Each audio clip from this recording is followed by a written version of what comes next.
Welcome back, brothers. This video is part 3 of the series, A Message to the Love Deprived Black Man. I created this series specifically for black men out there whose romantic dealings with women have been limited compared to many of their peers, and who have been longing to experience a close intimacy with a woman, but who, in their quest, will likely face many of the grim realities that romance brings, particularly in the way of the severe culture shock upon discovering that one's sincerity towards her, respect for her, and self-sacrifice for her, and the love that one may have for her is not good enough for her. And how a man's vulnerability with leaving his heart on the table with the female can and likely will lead to his downfall. Links are in the description for both parts 1 and 2 of A Message to the Love Deprived Black Man. They are indeed required listening to round out this theme, and here we'll continue within that theme in this part 3 series. In this particular series, we're going to get into many of the common pitfalls that you'll undergo once you begin to become experienced with the woman, so that you can actually be conscious of some of the common snares that will come your way. So for this one, let's jump right into it. Now, let's say that you're finally experiencing your first real go-round with a girlfriend or a girlfriend type of relationship dynamic, meaning that you may or you may not have an official title with her, but the combination of the time that you spend with her, the attention that you give to her, the focus that you have on her, the feelings that you have for her, the mutual attraction that you two share, and the varying degrees of affection that you both share, whether it's sexual or non-sexual, is that of the orientation of what one finds very familiar within a relationship. We're going to focus on one major pitfall that encompasses a template of destructive mentally and emotionally imbalanced behaviors that lead to one's downfall. Recognize and accept the severity of this pitfall as your major weakness during this time, as it is the breeding ground for anti-emotional management. You've been waiting such a long time to have a desire fulfilled by having a connection with a woman. And with that comes the main pitfall, which is attachment. Let us examine how attachment to a woman snowballs, creating a domino effect of other disastrous pitfalls. One of the main contributing factors as to how you found yourself in a state of love deprivation is the likelihood that you may have never had much female attention coming up. The girls when you were younger, and now of course women as you've gotten older, over the years may have thought that you were handsome or kind of cute, that you were funny, that you were smart, or that you're nice. But there's nothing quite like when an attractive woman demonstrates her interest in you by constantly wanting to talk to you and be around you because she enjoys you so much. When you've been craving a woman's companionship and conversation, affection, and attention for so long, and you finally begin to experience that, you will begin to develop expectations from her. So the entry level of attachment is anticipation. Anticipating her presence in your life on a regular basis. Anticipating a consistent set of positive behaviors from her. Anticipating the possibility of how far this whole thing can go. Even in a minimal state, it starts off as a minor infection, and then it becomes a widespread disease. Once you have conditioned your mind with the thought of her being in your life for the foreseeable future, you are now living on the edge, particularly when things seem so promising. Attachment is something that can take place very early on, within the first month, the first week, even during the first conversation. Anticipation of her being around leads to expectations. And expectations are disappointments waiting to happen. Now, the major issue with attachment is that it becomes a very destructive element to your self-image. And we know that having a healthy self-image is one of the most important qualities to a man's self-investment. For the self-image operates like a master gland within the body.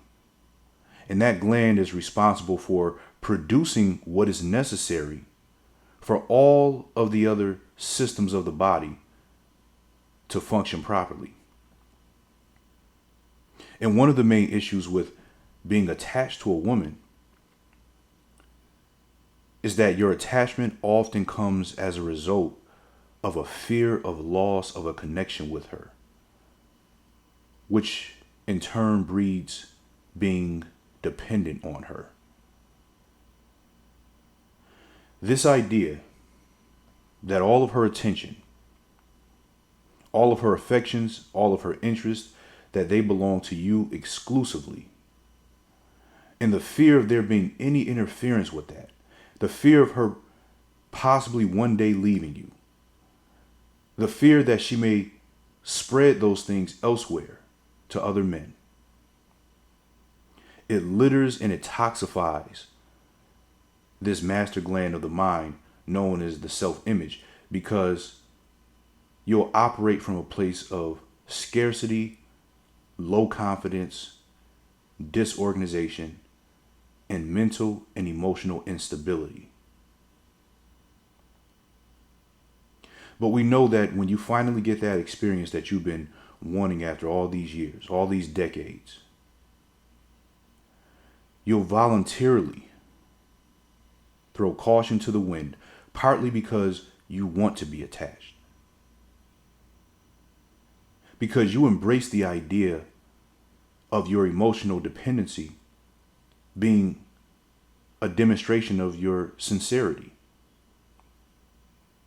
You view vulnerability as a good thing, hoping that as you are vulnerable with her, that she'll in turn be vulnerable with you, to the extent that you both grow to be dependent upon each other, and that you'll both now do whatever it takes to be in each other's lives in a satisfactory capacity.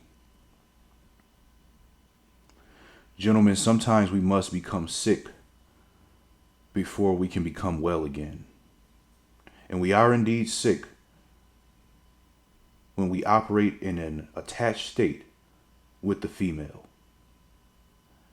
When you're ready for the remedy, it will be made available to you in the upcoming part 4 of this series. Now, I want to make a distinction here, because there is a difference between looking forward to spending time with a woman due to the enjoyment of this woman's company because of her personality. But when you specifically look to a woman as your source of comfort. And when you look to a specific woman as being the means through which that source of comfort becomes available, this woman that you've fallen for, then you've elevated her to a much loftier status than she deserves. A status that she will come to see in time, that she has in your mind, and of course, subsequently in your life. Now, in this status, you have given her so much power that you now want this woman to be the woman. You want her to be the one. And because of this, you'll now begin to design your entire existence around her completing you. And this is where the domino effect that we mentioned really begins to take place. You see, due to the place that you have given her in your life, where now she occupies a huge chunk of your life, one of the first things to go is your soundness of mind. This is when you will become naive about this woman and her character.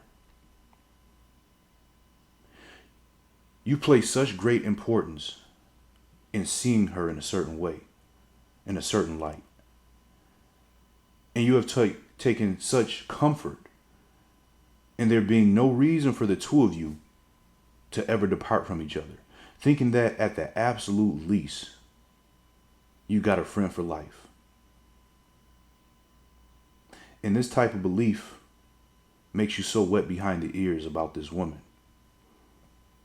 Because at this point, you will believe nearly anything that she says because you want to believe her. You want to trust her. You want to give her the benefit of the doubt in nearly all things. Not so much because of a demonstration of anything merit-worthy within her character, but mostly because it will be extremely tough to even stomach the thought of her being dishonest with you. So you want to be vulnerable. And you also believe that she's being completely transparent with you. You can't see any other reason as to why it would be any other way. Why would she hold back from telling you the truth about her past? Why would she give you half the story about what's going on in the present? Why would she lie to you about anything? I mean, after all, you're putting yourself out there with her because you've been waiting so long to have female companionship. So you take her word when she says that it's all about you, that she has no interest elsewhere, and that, of course, she isn't going anywhere. You take such comfort in her assurances. You begin to base your life around her assurances.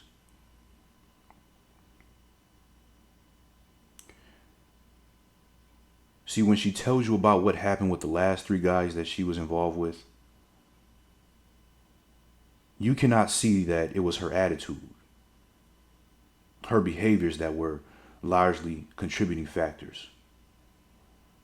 Instead, when she gives you these stories, you want to be the one to solve the problem.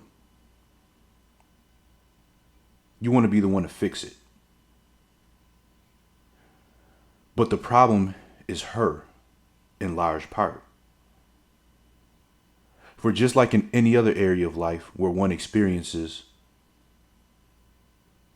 things in a way that are oftentimes familiar as the last and the second to last or the third, etc., we indeed, and in this case, she indeed, would be the common denominator in all of these other dealings.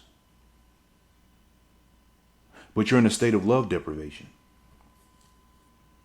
So you can't see it, or you choose not to. She's already told you of the pattern that is within her already. How she's handled things with the last few guys that she's dealt with. How she left him and him and him. She already told you, whether she realized it or slipped up, she's already mentioned that when things get tough, she'll transition from one man to another based on that brief little 10-second sentence or two that she mentioned in the conversation that you had with her 2 or 3 months ago, that she may have even forgot that she said, telling on herself essentially, if you would read between the lines that are not hard to read between if you're paying attention. She's telling you how she is and how she deals with things. She's telling you ahead of time her behaviors based on things that she's already done. If it could happen to them, it'll happen to you. Even when it comes to her female friends, she's telling you how flaky she is because she fell out with this homegirl over this or this young lady over that. Always something corny or something that you wouldn't think that one would have a falling out over. But this is how she is. When she doesn't like something, when something irritates her, this is how she handles herself. She's showing you how she gets down through her conversations if you listen closely. If you take your mind and your heart out of it and just use your thinking mind only, you can see clearly. But you can't right now. You can't fully accept that the way that she's handled herself in situations in the past, which makes up the sum total of her life in the present. You can't accept that in many ways that is unbecoming of someone who should be considered trustworthy in building an interdependent relationship with. So many women don't like their past because they're trying to live it down. Or they simply don't want to recognize how screwed up they've handled things. Because most of them can't take any criticisms that reflect negatively on their character. But when you're so wrapped up, even in the present experiences that you're having with her, you'll throw so much caution to the wind and both make and accept excuses for her hypocrisies, for her inconsistencies, for her contradictions, and even the outright lies that you'll catch her in right in front of your face. You're trying to make sense of senseless behavior. You're constantly giving her the benefit of the doubt, even though if you had a friend who told you that they were having this same experience with another woman, you would warn your friend to eliminate such dealings with this woman. So you can't see that through all of her complaints about these men that supposedly treated her the worst, these are the men who always got the furthest along with her. These are the men who always got the most from her. The one who was an asshole, that's the one who she was a freak for. The one who would put his hands on her, that's the one who she ended up having a child with. The one who was always macking 8, 10 other women all the time, even though he said he wasn't doing anything and it was all about her, that's the one who she gave her whole heart to. You get the bits and pieces despite all of your efforts. And what's a really sick thing is when you may actually have the experience of never even making love to this woman. After all the blood, sweat, and tears that you had put into maintaining a relationship with her.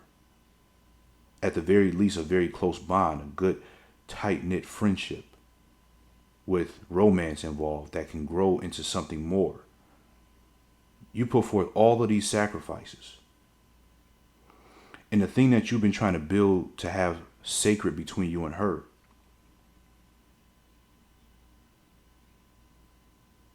she freely gives away to another man who didn't have to do much at all. You give her the love that she needs. She does the sick thing of fulfilling her lustful desires elsewhere. What you thought was something for the both of you to share in, she's made available for the taking to the other guy who may have been a little bit sexier, who may have said the things that she wanted to hear or done the things that she wanted to see and just happened to catch her on the right night. He just happened to catch her during the time when she was feeling it. And now what you may have been waiting to share with her for months, he gets after a conversation.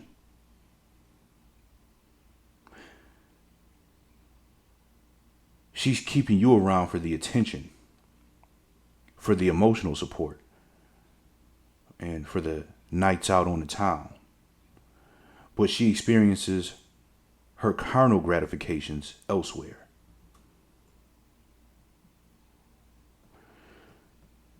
And even if you have a title with her and she cheats on you or deals with other men inappropriately, or if she were to ever steal from you, when she lies to you, when she betrays you, when she's disloyal to you in any form, when she throws you under the bus, you'll still deal with her. Because the opportunity for a sense of connection at this point is more important than your own dignity. See, she's reading you like a book the whole time. She knows what she can get away with. And whatever she'll get away with, she will. And oftentimes it's murder. Because you put yourself out there. But you didn't want to hold back. Because you're a lover. But she can't really match your love. She can't really match the sacrifice that you'll be willing to make in order to make things grow between the two of you. Her love is temperamental.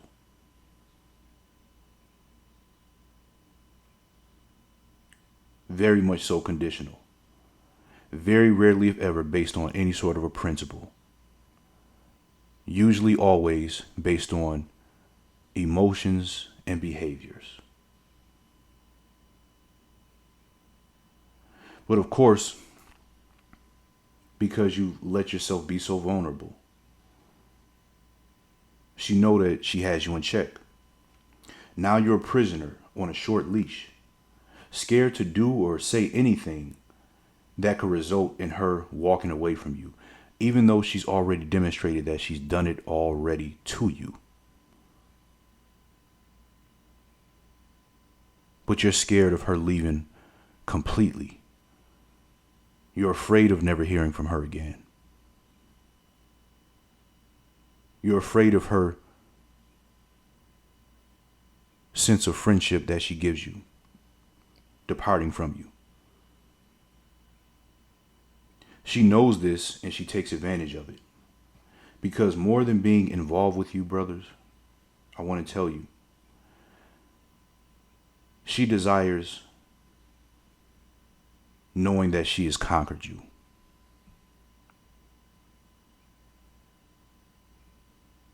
I got him.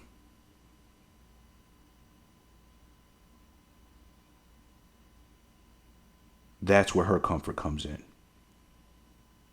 Yours comes in the form of security with believing that if I'm putting forth my best effort and she's putting forth hers, and we love each other and will do whatever it takes to make this thing grow and prosper and always put each other's best interests first, then everything will be cool. She cares about that to an extent when it's based upon things going the way that she wants it to go. But first, she must know that she has your mind and her heart.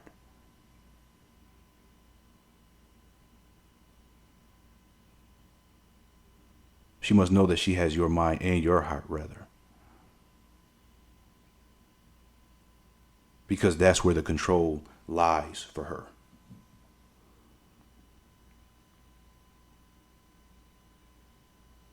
So this sacrifice of your reasonable judgment, this soundness of mind,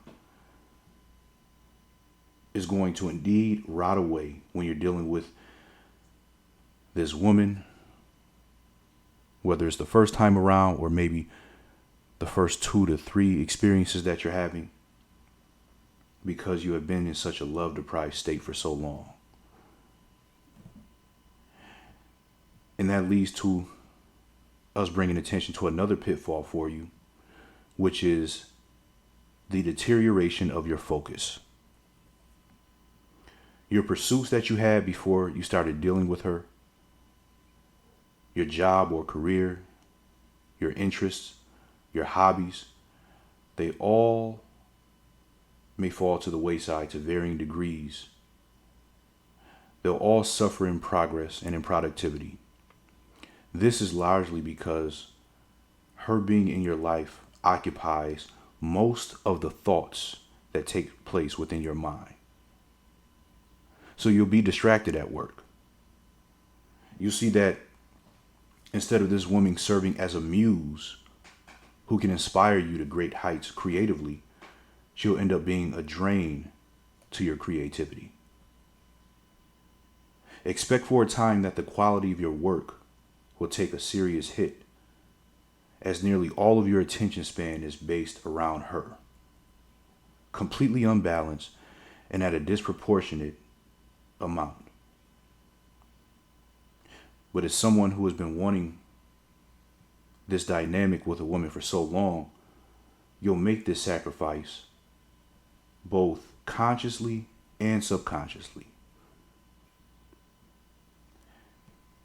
What's interesting is that when the dust settles, if you practice any art form, on the plus side, the negative experience that you had with her can lead to turning that experience around for a creative endeavor.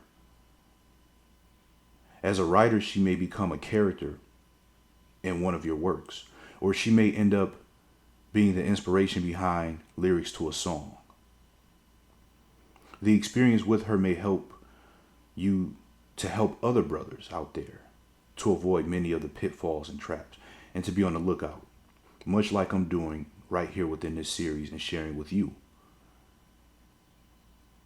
But before you can turn a negative into a positive and develop any sort of an empowering philosophy around these experiences, which will also be made available to you in the Part 4 series, you'll first undergo the unpleasantries of demotivation.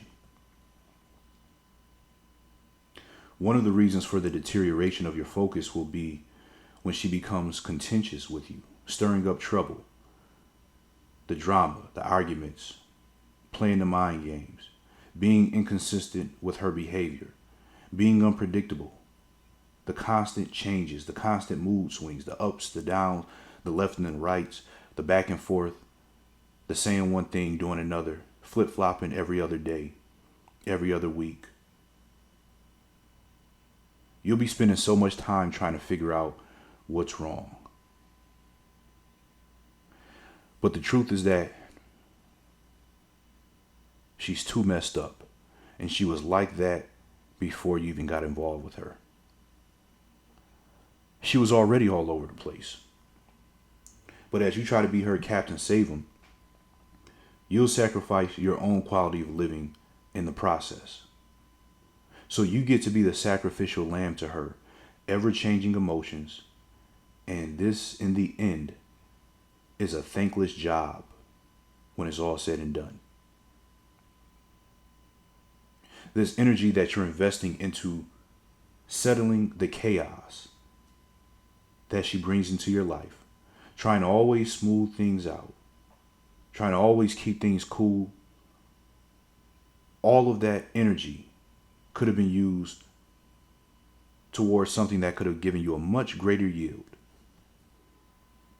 in the way of your self-expression through your creativity, your economic prosperity, your physical fitness, your mental strength and fortitude, your intellectual expansion, your spiritual expansion, and also your social development in general. Before time, you will be expending all of that in the way of your resources of energy and focus on her. Now, the aftershock comes in the absolute surprise, the confusion, and the emptiness that you'll feel after one day you realize that she just suddenly changed her mind about you. She changed her mind about this whole thing between you and her. There will be a severe shock when she tells you that there's someone else. When you realize that all the while that she was telling you that it was all about you, when she gives you the timeline of when she started dealing with someone, it was during that same exact time, when she took an interest in another man.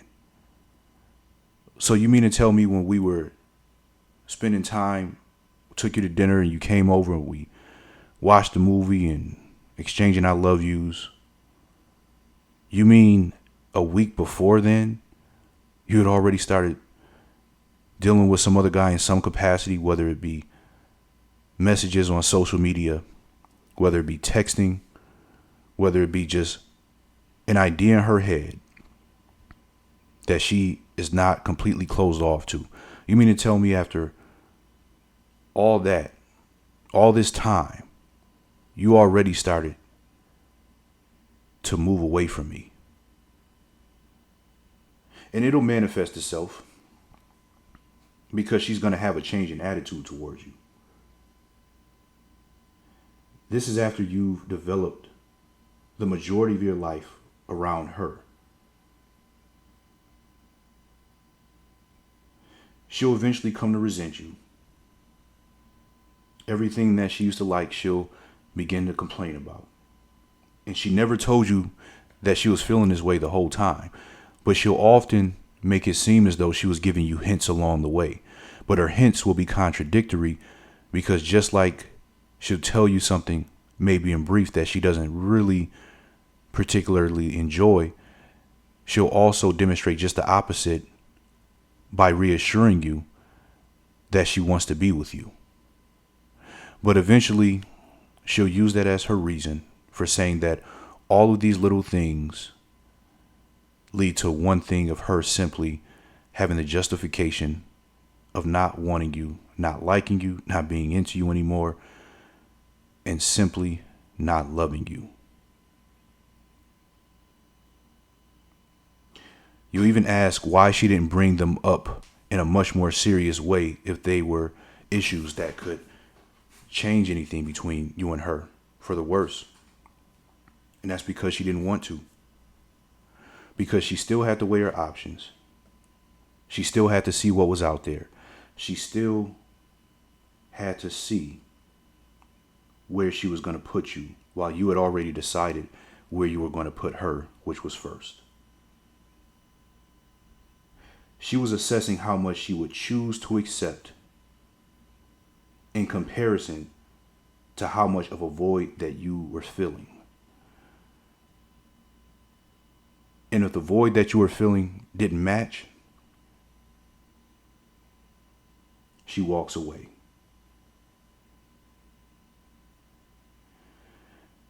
Gentlemen, this is the part 3 series to A Message to the Love Deprived Black Man. Part 4 is coming soon. Thank you for your patience. This is Waymon Brown, creator of the EsquireProject.com. Links will be in the description. We will get through this. This is food for thought for now. Please reflect on it. Don't forget to like, comment, and share.